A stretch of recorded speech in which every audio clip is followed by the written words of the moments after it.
bayi dengan asfiksia. Jadi untuk tahap pertama adalah introduction dan preparation, di mana introduction dan preparation itu adalah perkenalan dan persiapan. Ketika bayi lahir, kita melakukan penilaian awal. Setelah bayi lahir, kita menghangatkan bayi, kita melakukan penilaian bayi pada bayi dan membuka jalan nafas bayi.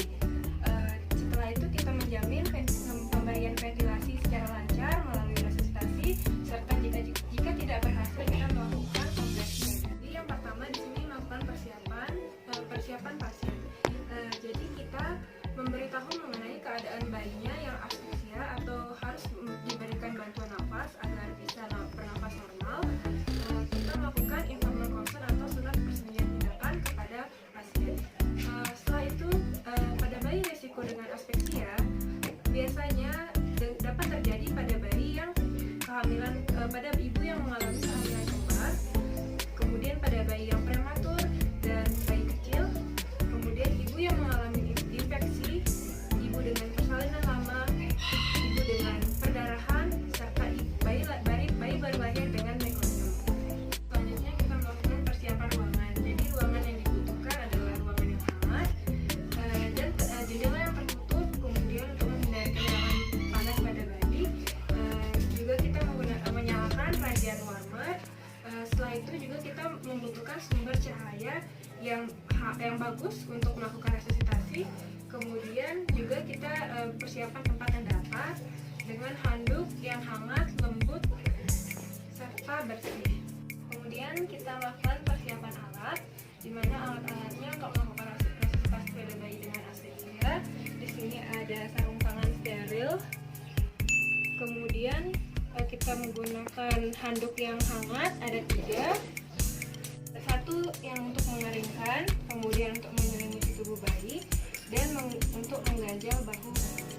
Kemudian setelah itu jika ada delay untuk menghisap lendir, kemudian alat balon resusitasi dengan sungkup dalam keadaan baik untuk bayi baru lahir. Sungkupnya dengan ukuran yang tepat dapat mencakup menutupi hidung, mulut, dan dagu bayi. Kemudian dengan berbagai ukuran. Setelah itu juga kita dapat tes terlebih dahulu untuk jika sudah benar-benar bagus keadaannya. Kemudian setelah itu kita menggunakan stetoskop, stopwatch untuk mengukur durasi resusitasi, kemudian gunting dan klem atau ikat untuk tali pusat. Jadi selanjutnya kita melakukan persiapan dulu. Kita mencuci tangan terlebih dahulu dengan 7 langkah.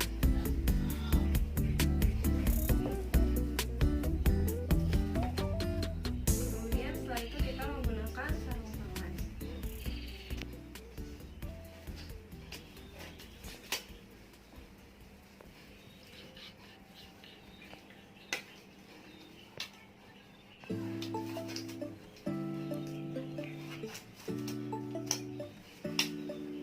Kemudian selanjutnya yang kedua, di sini menghangatkan bayi dan melakukan penilaian pada bayi. Jadi setelah bayi lahir, dalam waktu 60 detik itu merupakan waktu kritis pada bayi. Kita harus melakukan penghangatan dengan cepat setelah bayi lahir. Kita melakukan penghangatan pada bayi, kita keringkan dengan handuk yang bersih. Kemudian jadi pada bayi yang prematur dan bayi kecil lebih cepat kehilangan panas sehingga kehangatan bayi harus tetap terjaga. Setelah bayi lahir, kita menilai keadaan secara sepintas. Bagaimana keadaannya, apakah bayinya menangis spontan ataukah tidak, kemudian bagaimana apakah pernafasannya spontan, kemudian setelah itu apakah bayinya tonus ototnya gerakannya itu baik atau tidak. Jika setelah bayi lahir keadaannya baik, segera kita lakukan pemotongan tali pusat.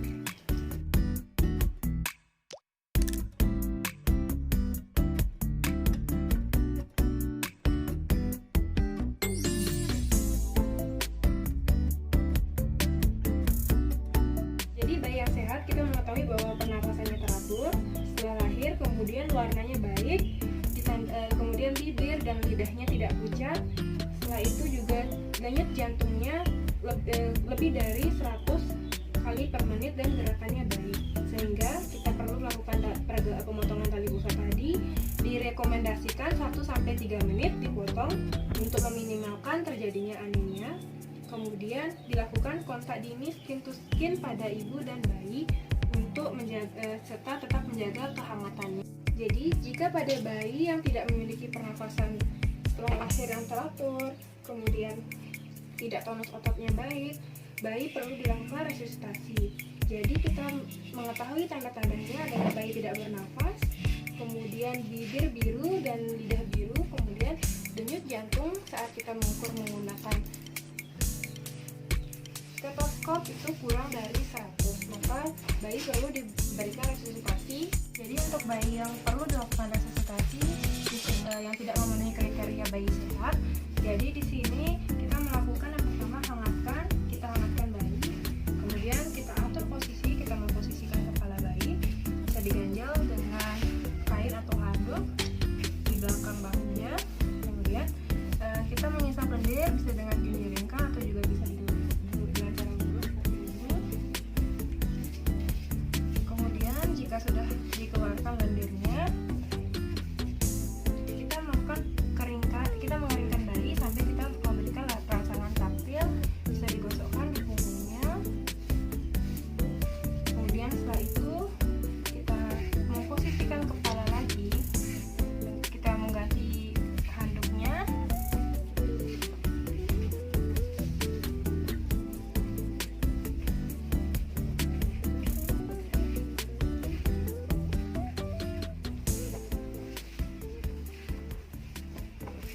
Kemudian kita mengatur posisinya kembali.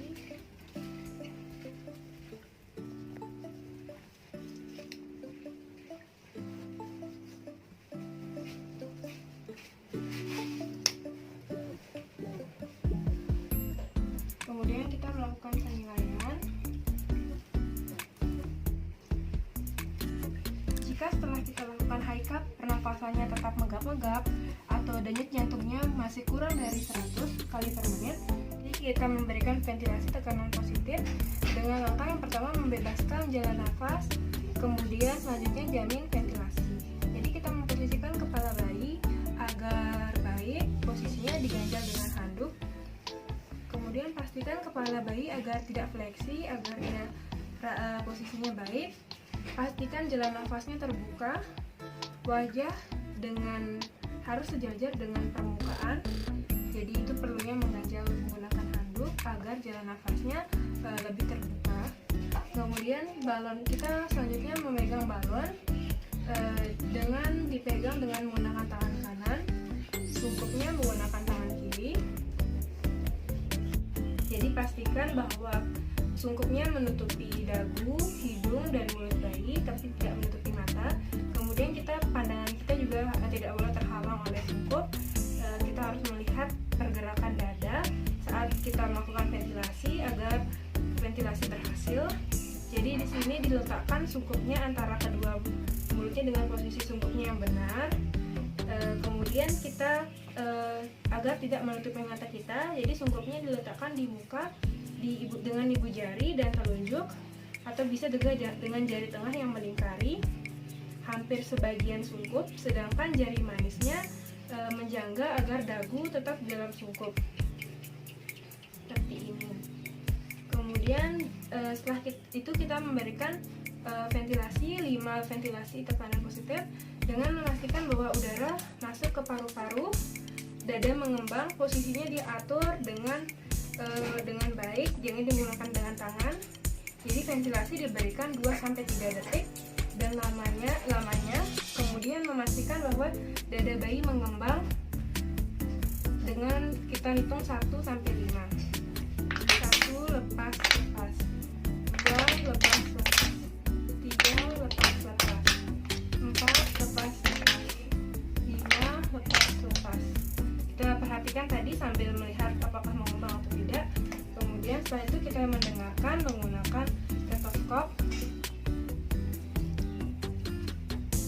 Jadi jika setelah kita memberikan ventilasi tadi, kita dengarkan denyut jantungnya, kemudian apakah teratur lebih dari 100 kali per menit, kemudian apakah pernapasannya teratur, kemudian dan itu membuktikan bahwa ventilasi yang diberikannya berhasil. Kita segera rawat gabung bayi dengan ibunya dengan melakukan kontak skin to skin pada ibu dengan bayi. Jadi kebanyakan pada kasus setelah dilakukan ventilasi tekanan positif itu pernafasannya membaik dan denyut jantungnya lebih dari 100. Jadi resusitasi berhasil diberikan pada ibu dan bayi. Selanjutnya kita melakukan kontak skin to skin dan hangatkan bayi, jaga kehangatan bayi dan observasi setiap 6 jam. Jadi di sini ada beberapa keterampilan resusitasi. Jadi ada manuver head tilt chill lift. Jadi jika bayi tidak sadar kita menggunakan ini. Jadi letakkan tangan kita pada dahinya, kemudian tekan ke posterior sehingga kemiringannya tampak menjadi normal atau bisa dengan sedikit fleksi untuk membuka jalan nafas. Jadi kita meletakkannya, bisa juga letakkan tangan bagian jari di rahang bawahnya pada ujung dagu. Jadi tampak kita dorong keluar ke atas sambil kita mempertahankannya. Itu untuk membuka jalan nafasnya. Kemudian di sini ada yang untuk jika kita curigai terdapat trauma, jadi kita menggunakan teknik yang namanya jaw thrust. Jadi manuver untuk membuka jalan nafas. Jadi untuk kita meletakkan jari 2 atau 3 jari untuk membuka agar terbebas dan jalan nafasnya bebas. Kemudian di sini ada untuk 1 orang jaw thrustnya. Kita memposisikan tangan kanan kita menahan kepala bayi dan tangan kiri kita menggunakan telunjuk kita membuka mulut. Kemudian di sebelah bawahnya untuk menahan di dagunya. Kemudian tangan kanan kita mengambil sungkup, kita menutupi dagu, mulut, dan hidung bayi. Kemudian kita bisa memberikan ventilasi tekanan positif 5 kali. Untuk teknik yang 1, lepas lepas, 2 lepas lepas, 3 lepas lepas, 4 lepas lepas, 5 lepas lepas. Kemudian setelah itu kita nilai apakah denyut jantungnya baik. Jadi itu untuk teknik yang 1 orang. Selanjutnya untuk teknik yang 2 orang. Jadi 1 orang menahan kepalanya, membuka jalan nafas bayi. Kemudian 1 orang lagi memberikan VTP. Ada yang menahan dan juga ada yang memberikan VTP sebanyak 5 kali. 1 lepas lepas, 2 lepas lepas, 3 lepas lepas, 4 lepas lepas, 5 lepas lepas. Jika setelah kita memberikan VTP tadi berhasil diberikan dengan pernapasan bayi tampak teratur, kemudian denyut jantungnya lebih dari 100, segera kita bisa melakukan kontak skin to skin pada ibu dan bayi. Kita merawat gabung sambil kita tetap menjaga kehangatannya, tetap mengobservasi setiap 6 jam. Namun jika setelah kita melakukan PTP dadanya tidak mengembang dan juga denyut jantungnya kurang dari 60 dan bahkan tidak ada pernapasan, kita bisa melakukan VTP kembali 15 kali dengan lamanya 1-2 detik.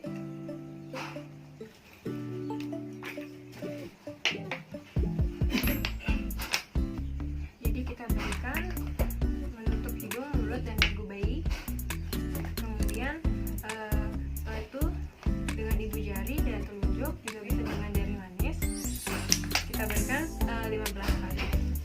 1 lepas lepas, 2 lepas lepas, 3 lepas lepas, 4 lepas lepas, 5 lepas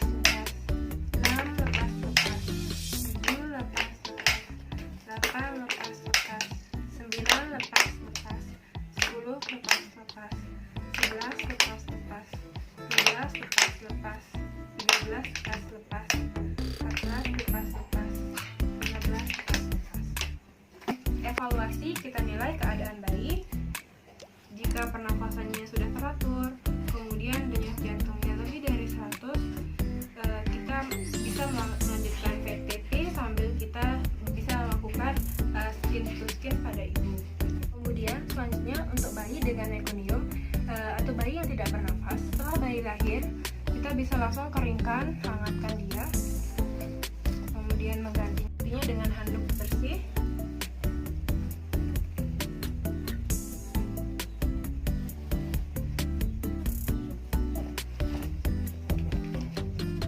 Jadi bayi harus kita keringkan dan hangatkan. Tadi selanjutnya kita bisa tadi sudah kita berikan isap lendir, kemudian sekarang juga diberikan isap lendir untuk mengeluarkan lendirnya.